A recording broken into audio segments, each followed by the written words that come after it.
Você quem está na programação da Assembleia Legislativa do Estado de São Paulo, seja muito bem-vinda, muito bem-vindo. Eu sou Arthur Neves e este é o Alesp Cidadania. No programa de hoje falaremos sobre a herpes zoster. Difícil nome? Vamos tentar entender o que de fato é a herpes? Tenho certeza que você já entendeu o que é, que você já ouviu falar, mas vamos esmiuçar um pouquinho sobre esse assunto aqui em nossa programação. Para este assunto, então, nós recebemos a doutora Keila Freitas, infectologista. Seja muito bem-vinda. Olá, obrigada. E também, de forma remota, vamos conversar com o doutor William Rezende, neurologista. Seja bem-vindo, doutor. Muito obrigado pelo convite. É um prazer estar aqui mais uma vez. Bom estar com o senhor novamente, com a Keila pela primeira vez, então, aqui. Vamos tentar entender o que é a herpes, então, como eu disse agora há pouco. Nada melhor do que conversar com a infectologista para depois a gente entender, não é? Qual que é esse lance com a neurologia? Doutora, por favor. Bom, o herpes zoster, ele é um vírus do grupo herpes, assim como o herpes simples 1, herpes simples 2, citomegalovírus, Epstein-Barr, que é o da mononucleose. Então, tem vários vírus dessa família. Mas o herpes zoster é a varicela zoster, que é aquela catapora que a gente tem quando criança. Então, quando a gente tem contato com o vírus da catapora, manifestando ou não lá na infância, esse vírus, após o quadro agudo, o primeiro contato, fica ali dormindo lá na raiz dos nervos. E em algum momento da vida, pode ser mais com mais idade, após os 50 anos, mas na verdade em qualquer momento da vida, quando a imunidade abaixa, esse vírus que está ali adormecido, hibernando, acorda e dá o quadro, aí já não mais de catapora, e sim de herpes zoster. Simples entender. Agora, o que tem a ver, doutor William, a herpes ou o herpes, né, o vírus, no sistema com o cérebro? Bom, o principal ponto do vírus da herpes é com os nervos periféricos. Ele inflama os nervos periféricos e essa inflamação, esse dano causado no nervo periférico causa a sequela mais comum dele, que é a dor neuropática, a dor pós-herpes. Mas também o vírus, ele acaba atingindo em certo grau o cérebro também, que causa maior inflamação e o vírus fica ativo lá também de certo grau, que pode causar maior risco devido à inflamação como um todo, maior risco da pessoa desenvolver Parkinson, da pessoa desenvolver alguma demência e até mesmo da pessoa ter um AVC. Isso porque o vírus não está causando uma encefalite herpética, mas ele permanece em certo grau inflamando o cérebro. E essa inflamação persistente, essa inflamação que veio com o episódio, pode aumentar o risco dessas patologias. 40% maior risco de Alzheimer, de Parkinson, maior risco de desenvolvimento de uma demência como Alzheimer e até maior risco de um AVC. Doutora, geralmente a gente observa as pessoas com herpes nos lábios, por exemplo. Essa não é a herpes zoster. Não, esse é o herpes simples. O herpes simples, é comum ele dar lesões na região oral ou na região genital, mas ele também pode dar lesões em outras áreas do corpo. Daí que em alguns momentos, quando o herpes simples se manifesta em outros locais não típicos, entre aspas, como região oral e região genital, pode inclusive ter o diagnóstico confundido com o quadro agudo do herpes zoster. Comum em que idade acontece a herpes zoster?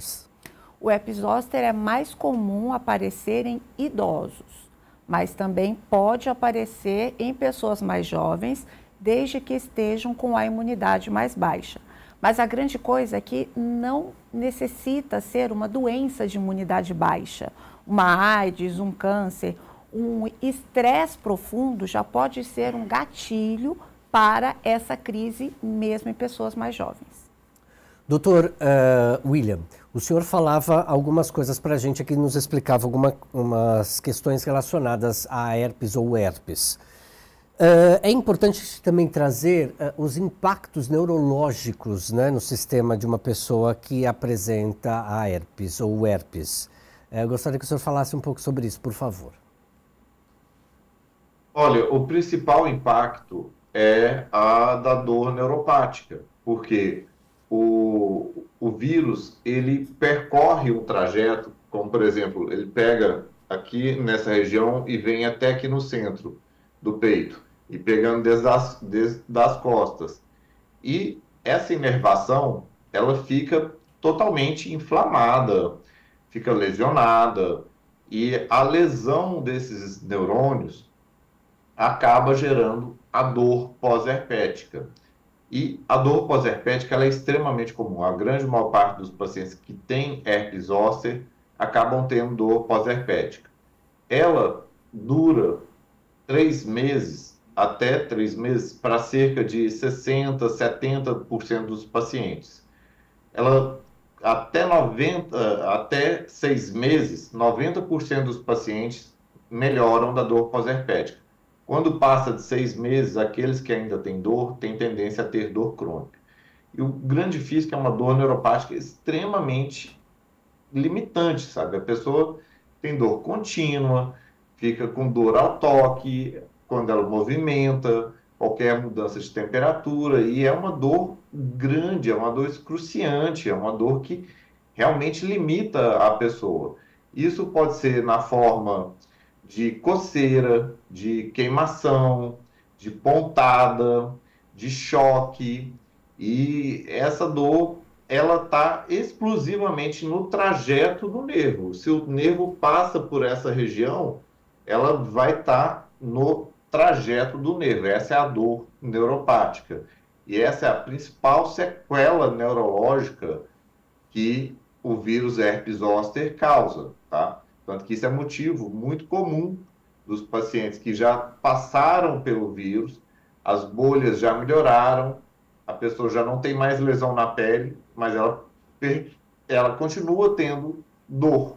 E essa é a dor neuropática, e é a principal sequela da herpes zoster. Doutora, quer complementar? Sim, um ponto importante é que não necessariamente o vírus está ativo ali para o paciente estar com dor. É muito comum o paciente achar que, como ainda tem a dor, o nervo ainda está repleto de vírus. E não necessariamente o vírus ele já pode ter passado, inclusive usando os antivirais ou não, quando não se trata adequadamente, a chance de evoluir com essa nevralgia pós-herpética é maior, mas de todo jeito, o quadro agudo, o vírus em si, ele passa. As lesões presentes secam e a dor permanece. Neste momento, o tratamento já não tem mais nada a ver com os antivirais em si, e sim com o tratamento para o nervo machucado pelo vírus, mais direcionado para isso. Por exemplo, tomar remédio que nem dipirona, remédios que a gente usa para a dor em geral, tem muito pouca eficácia neste tipo de dor. Então, é muito importante ver o momento da doença em que está, para saber se ainda há necessidade de tomar antiviral ou não. Essa seria uma forma de controlar, de fato, o vírus no corpo? Existem outras terapias ou não? Para o controle da infecção, da crise, é necessário o antiviral e antiviral sistêmico, ou seja, tem que ser ou por boca ou via endovenosa. Não adianta, apesar de ser o mesmo nome, é o mesmo antiviral que a gente usa para o herpes simples, mas as doses são totalmente diferentes, é bem maior a dose que a gente usa para o herpes zoster, inclusive é um erro bastante comum que a gente vê no consultório. O paciente chega com o medicamento prescrito, mas com uma dose muito inferior, que é a dose para o herpes simples, e não adianta colocar pomada, creme, mesmo de antiviral na lesão. O que precisa é o medicamento por boca ou na veia. Nessa pegada de tratamento, doutor, gostaria que o senhor também complementasse, por gentileza, mencionando essa questão mais neurológica também. Bom, o tratamento da dor neuropática, ela tipicamente vem quando a pessoa já saiu da fase inflamatória aguda, ela saiu daquele momento que está com as bolhas ainda ativas, a pele vermelha, que está literalmente inflamada a pessoa. E aí, o que a gente dá são medicamentos para a dor neuropática, como amitriptilina, nortriptilina, que são antidepressivos, mas têm efeito muito importante sobre o controle da dor neuropática. Também pode a venlafaxina, a duloxetina. Existe também os anticonvulsivantes, que são bons para dor neuropática, como a pregabalina ou a gabapentina. E por aí vai. E além de poder usar medicamentos tópicos, como lidocaína, tópica, ou capsaicina, que é o princípio ativo da pimenta, ou até ultimamente também de forma um pouco mais experimental, mas com bastante sucesso, creme de canabidiol e assim por diante. E além de medicamentos, eu uso muito no meu dia a dia a fisioterapia para a dor neuropática e a acupuntura com a eletroacupuntura para ajudar a reabilitar o nervo que ficou danificado. Isso é interessante, né, doutora, também, porque existem, então, as terapias, outras formas para o controle, perdão, para o controle, então, da enfermidade. Acredito que a senhora possa falar também, doutora, sobre a questão de estar mais presente nas crianças, jovens, adultos, idosos, principalmente. Principalmente nos idosos e adultos que tenham a imunidade mais baixa. Mas em idoso, mesmo sem ter um grande quadro de estresse, já tem maior risco de ter. E o idoso também acaba tendo mais chances de ter esse quadro de complicação, como a nevralgia pós-herpética. Mas não é só essa complicação que tem a complicação da fase aguda também, que são as infecções da pele, causada por bactérias que vivem da nossa pele mesmo. E aí, dependendo da complicação, essa complicação, por exemplo, é tratada com antibióticos, além dos antivirais. Quando a senhora fala sobre a questão dos idosos, como é que está essa realidade de tratamento no estado de São Paulo? A senhora tem acompanhado? Bom, o tratamento em si, o médico passa e o doente compra em farmácias. A grande questão é que existe uma vacina preventiva. E essa vacina, na verdade, aqui no Brasil existem duas vacinas. A vacina mais antiga era só idosos que podiam tomar. E a eficácia também não era tão boa. A vacina mais nova, apesar de estar orientado para idosos tomarem, os jovens que têm maior risco de apresentar quadro de herpes zoster também pode receber. Mas a vacina contra o herpes zoster, ela não faz parte do Programa Nacional de Imunização. Então, ela não pode ser, ela não está no SUS, não está disponível pelo SUS. Então, todos que querem, que podem, precisam comprar esta vacina. Mas vale a pena porque ela previne não só o quadro em si, como é uma forma bastante eficaz de diminuir os riscos de complicações graves. Doutor William, a doutora Kelly nos disse aqui agora há pouco sobre a questão do estresse. E aí isso também tem uma cadeia significativa com a questão neurológica, né? Eu queria que o senhor refletisse um pouquinho sobre essa realidade, por favor. Não, tem muito a ver. É muito comum do paciente chegar aqui por conta da demanda da dor pós-herpética e eu faço os tratamentos da dor, mas depois que a dor está controlada, eu comumente convido o paciente a tratar da parte psíquica para também manejar o estresse, porque a gente sempre investiga, pede exames para ver, vai que tem uma diabetes ou um câncer, um HIV, alguma outra coisa, mas o mais comum mesmo é a pessoa passar um estresse e tipicamente um estresse psíquico muito grande. A pessoa passa um estresse muito grande, um nervoso muito grande, fica realmente muito estressada e cai a imunidade.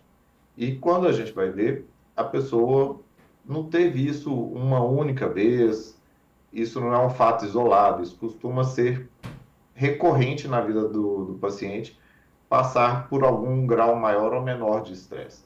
E então, na forma até mesmo de prevenir novas quedas de imunidade, eu acabo convidando os pacientes a fazerem um tratamento da parte psíquica, individualizado para cada paciente, vendo que se às vezes ele tem um burnout, ou uma ansiedade, ou uma depressão, ou qualquer outro distúrbio psíquico que possa colaborar para esse estresse muito grande. E, Arthur, até fazendo uma outra ponte com a vacina, que tem uma informação de estudos recentes que saiu esse ano, que pessoas vacinadas contra herpes zoster, elas têm 40% menos risco de desenvolver demência em relação a pessoas não vacinadas.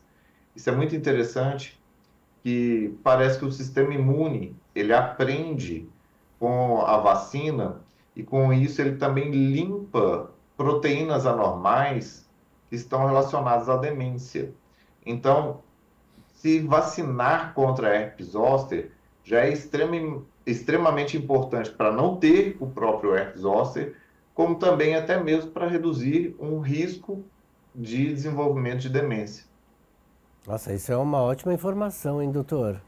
Aliás, o doutor já esteve aqui numa outra ocasião e nós conversávamos exatamente sobre isso, sobre as questões de demência, lembra-se, doutor? Então, isso é uma informação importante e um complementar, inclusive, com o programa do qual gravamos aqui na Rede Alesp. Então, é muito interessante essa colocação.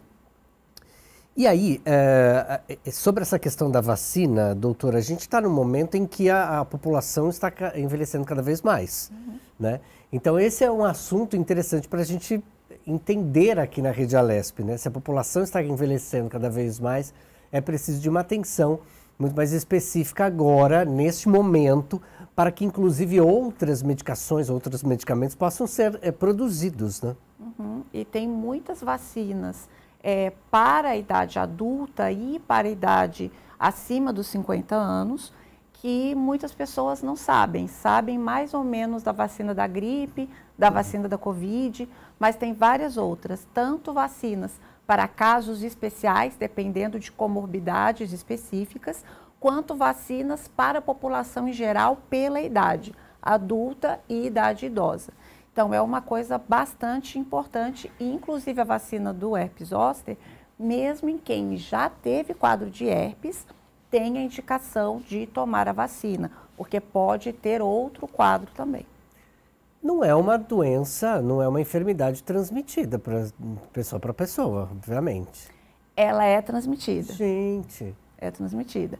A grande questão é que a maioria dos quadros de herpes, quando a pessoa chega a ter contato com alguém que está com as lesões ativas, ela também já teve o contato na infância, por exemplo. Então, ela não vai manifestar imediatamente naquele momento. Mas para uma pessoa que nunca teve contato com o vírus e não foi vacinada, se ela tem contato direto com as lesões ativas de uma pessoa com herpes zoster, ela pode se infectar pelo vírus. Doutor, gostaria de complementar? Sim. E que se infectar não significa que vai ter a herpes zoster, tá? Porque já mais de 90% da população brasileira tem o vírus da herpes zoster no corpo.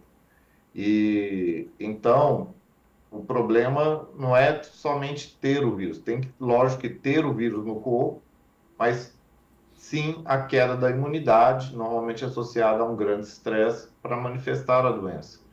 Então, nem costuma ser tanto preocupante o contato com uma pessoa que tem uma herpes, porque a grande maior parte das pessoas já tem o vírus previamente. E se ela tem um contato e tem o vírus, nem quer dizer que ela vai ter obrigatoriamente a herpes. Ela tem que ter uma queda da imunidade para poder manifestar a doença. E aí, como manter a imunidade em alta?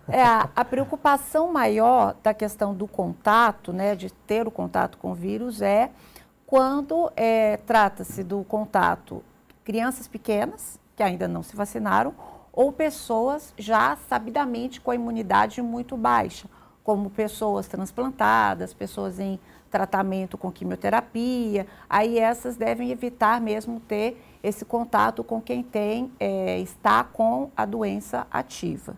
Tá? Agora, manter a imunidade equilibrada é a pergunta de 1 milhão, né? Porque, na verdade, seria muito fácil se tivesse alguma vitamina ou uma injeção milagrosa, como os pacientes tanto pedem, mas não existe. Manter a imunidade boa significa avaliar tudo que pode interferir na imunidade. E são muitas coisas. Desde uma queda de alguma vitamina, que pode ocorrer realmente, até um sono não reparador, uma comorbidade crônica que a pessoa tenha, como diabetes, por exemplo, uma alimentação pró-inflamatória, saúde mental não equilibrada, sedentarismo, um quadro infeccioso crônico. Tudo isso pode levar a coisas que vão abaixando a imunidade nas suas diversas facetas. E mantê-la boa é ver exatamente o que está baixo e tratar esta causa base. Tem um dado aqui, doutora e doutor, dizendo assim: Piracicaba, São Paulo, no interior do estado, registrou aumento de 122% no número de atendimentos ambulatoriais e hospitalares para casos de herpes zoster entre 2022 e 2023. Esses dados são da Secretaria de Estado da Saúde de São Paulo. O que me chama a atenção aqui não é somente o número elevado, obviamente, no aumento, mas também a notícia vem de Piracicaba, no interior do estado. Aí tem uma situação, né? Nós aqui estamos na capital paulista, né? Grande São Paulo, enfim. Se a gente pegar, aí são duas colocações que eu gostaria de fazer. Primeiro, o aumento do número de casos em Piracicaba e um interior do estado. Como é que está essa realidade da enfermidade na Grande São Paulo, na capital e no interior do estado, doutora?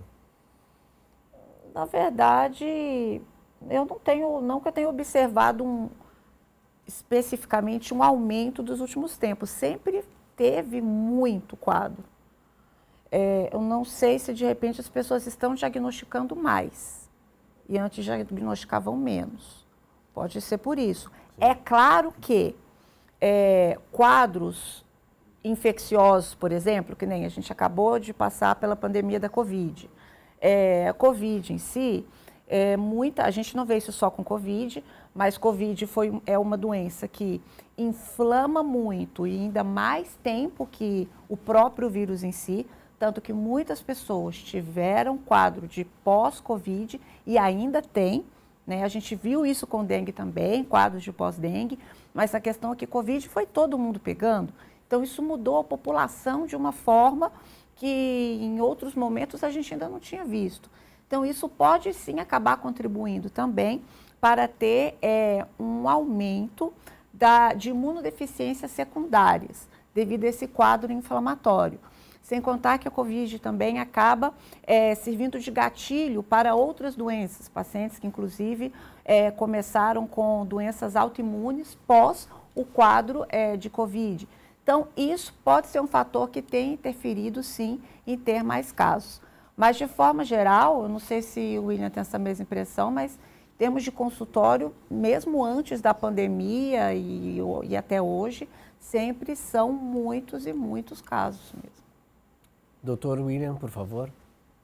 Não, tem a mesma percepção. Pelo menos no consultório, eu não achei que tenha aumentado ou diminuído tanto quanto antes.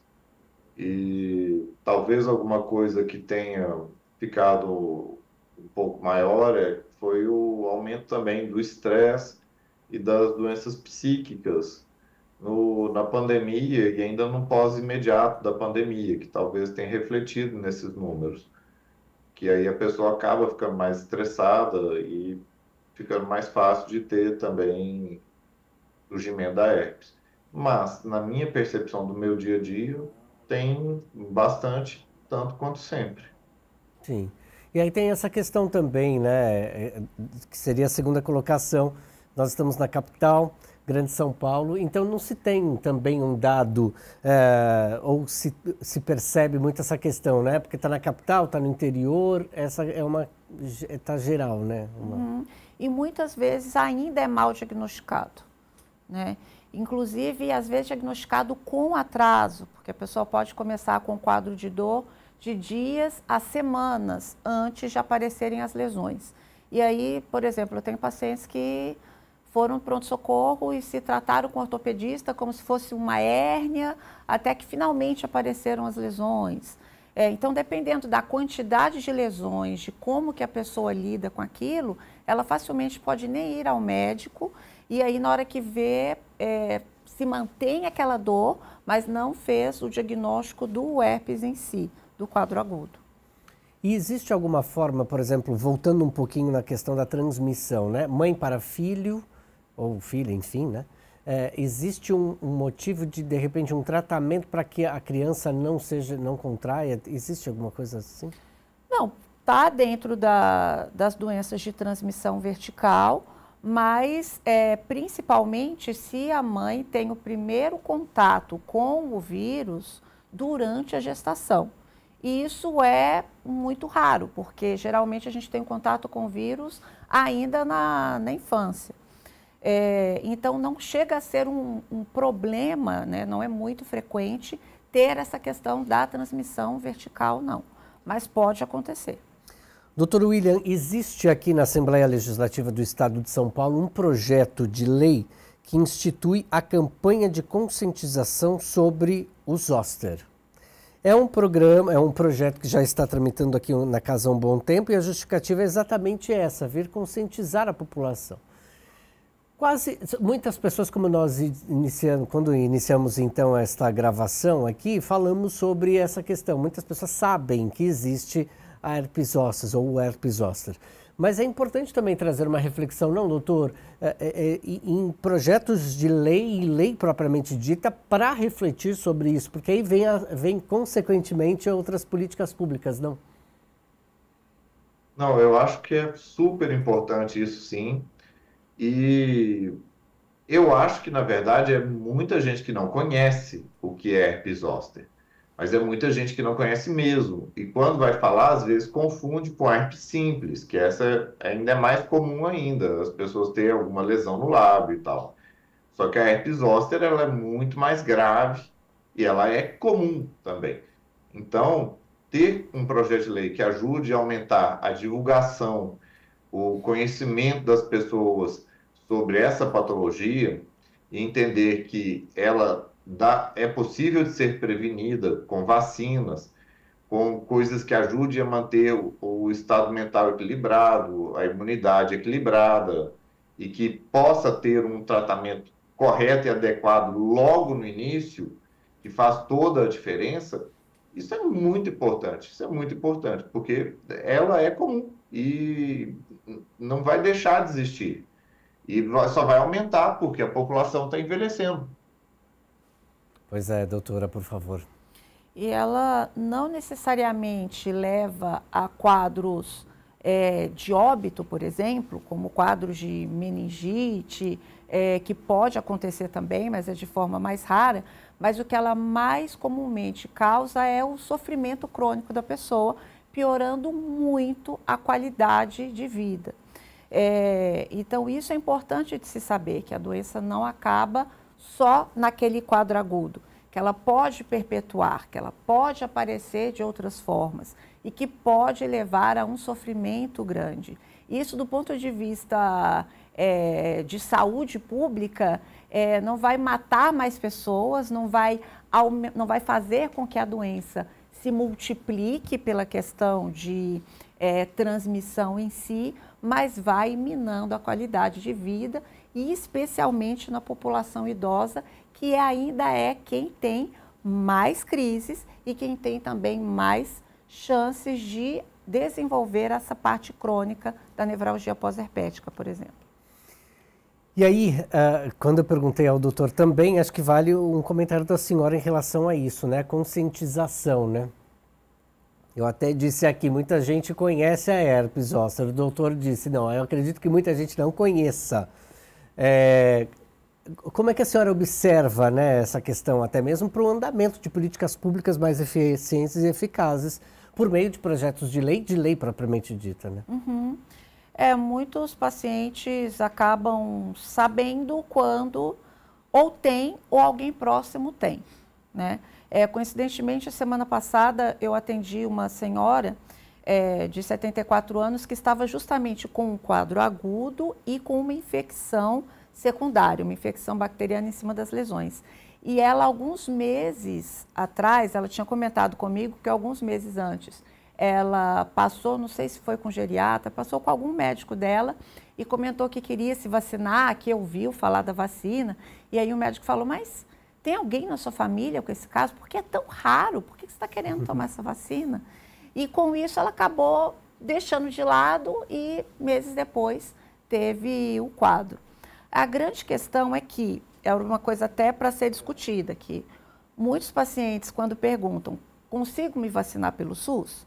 Porque não é uma vacina tão baratinha assim. E o fato do SUS não oferecer essa vacina, isso acaba dificultando uma parte do quadro de prevenção. Não que as outras coisas de prevenção, como fortalecimento da imunidade, não possa ser feito.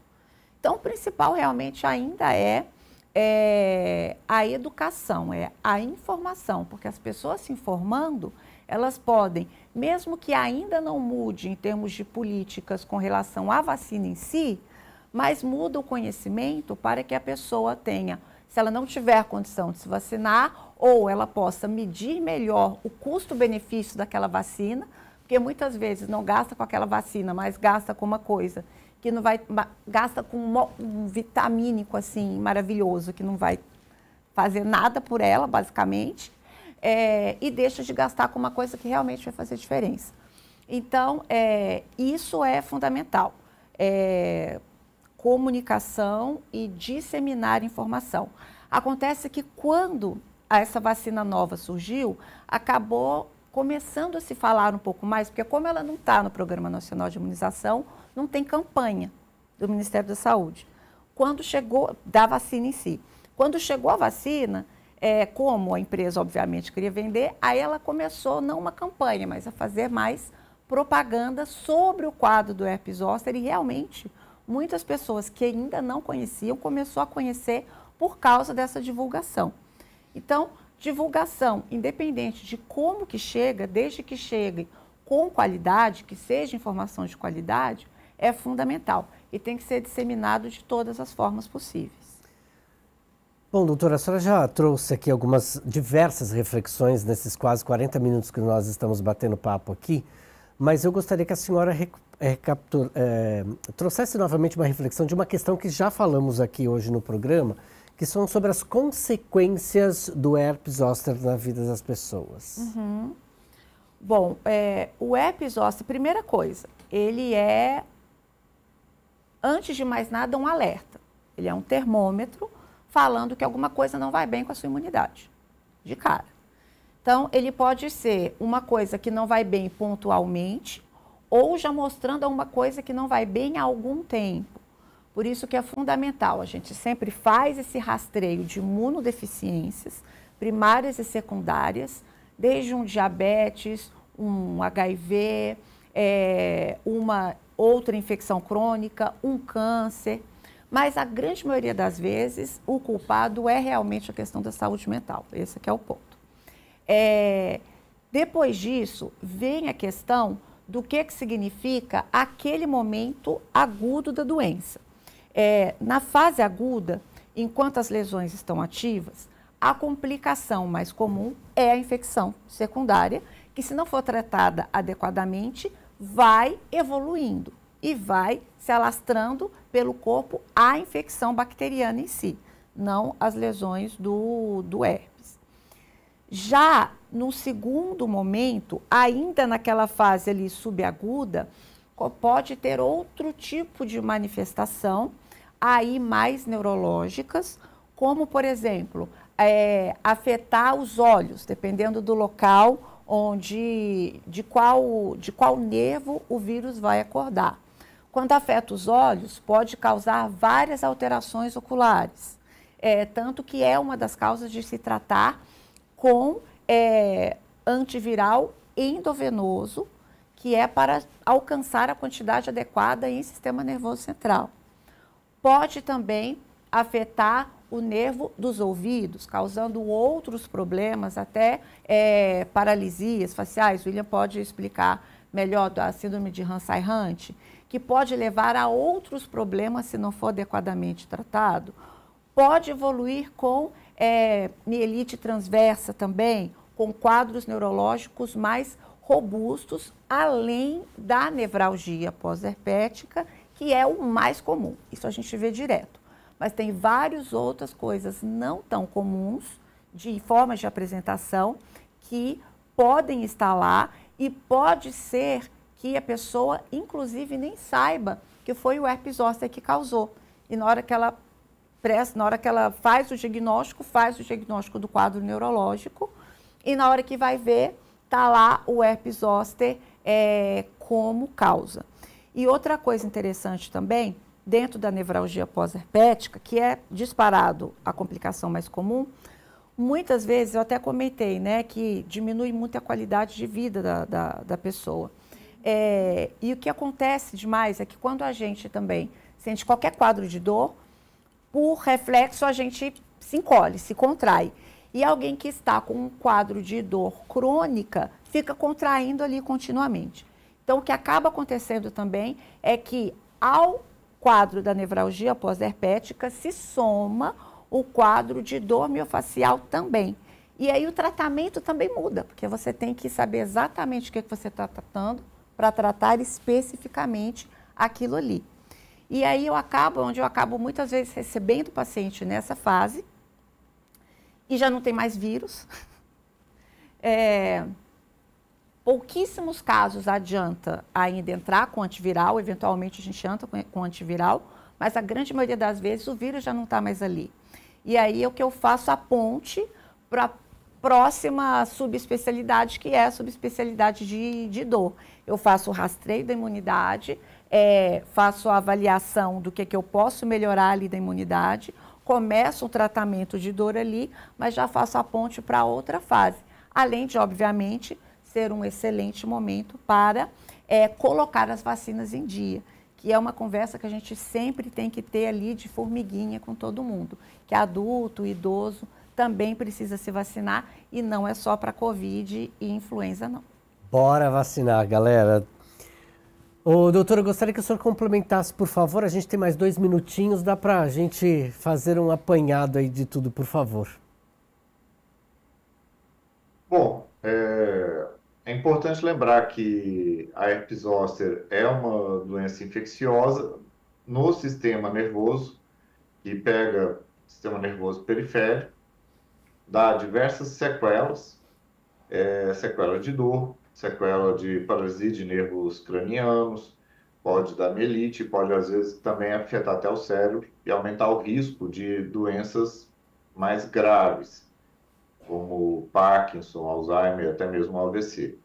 E é passível de prevenção e que as pessoas têm que lembrar que vale a pena vacinar, reduz o risco de desenvolver demência e também, obviamente, não ter sequelas da própria dor e da própria doença.